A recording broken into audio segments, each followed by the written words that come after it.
ధ్వజస్తంభం కేవలం నిర్మాణాత్మక అంశం మాత్రమే కాదు, అది భౌతిక లోకానికి దైవ లోకానికి మధ్య ఉన్న శాశ్వత బంధానికి ప్రతీకగా నిలుస్తుంది.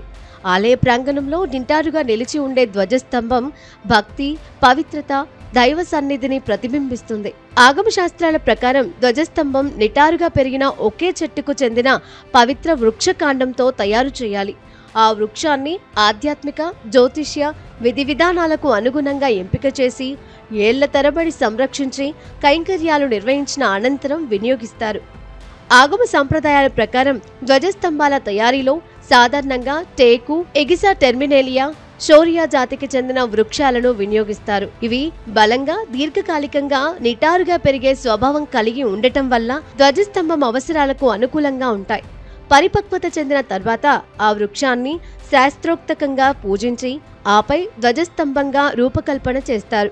అనంతరం దానిని కవచంతో కప్పి తిరుమల శ్రీ వెంకటేశ్వర స్వామి ఆలయం లాంటి అత్యంత పవిత్ర ఆలయాల్లో స్వర్ణ కవచంతో అలంకరిస్తారు. ఇక రాజగోపురం, గర్భగుడి విమానం మధ్య పవిత్ర ప్రదేశంలో ప్రతిష్ఠించే ధ్వజస్తంభంపై గరుడ ధ్వజాన్ని ఆవిష్కరిస్తారు. సాలకట్ల బ్రహ్మోత్సవాల ప్రారంభాన్ని ప్రకటించే ఈ ధ్వజారోహణం సమస్త లోకాల్లోని దేవతలను ఆహ్వానించే శుభసూచకంగా నిలుస్తుంది. ప్రతిష్టాత్మక కార్యక్రమంలో భాగంగా సుమారు 100 ఎకరాల విస్తీర్ణంలో దివ్య వృక్షాల ప్రాజెక్టు కోసం కేటాయించాలని టీటీడీ బోర్డు ప్రతిపాదించింది.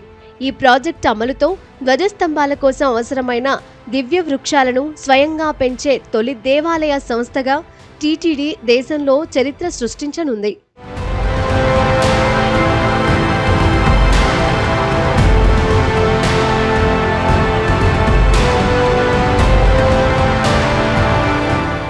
దేశంలోనే తొలిసారిగా ఆధ్యాత్మికతతో పాటు పర్యావరణ పరిరక్షణకు దిశానిర్దేశం చేసే దివ్య వృక్షాల ప్రాజెక్టుకు టీటీడీ శ్రీకారం చుట్టింది.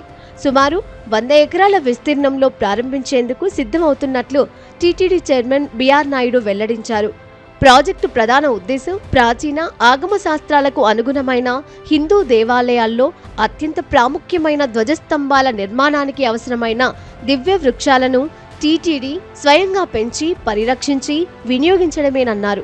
సీఎం చంద్రబాబు దూరదృష్టితో రూపొందించిన తిరుమల అభివృద్ధి లక్ష్యాలకు అనుగుణంగా ఈ ప్రాజెక్టు ఉంటుందన్నారు.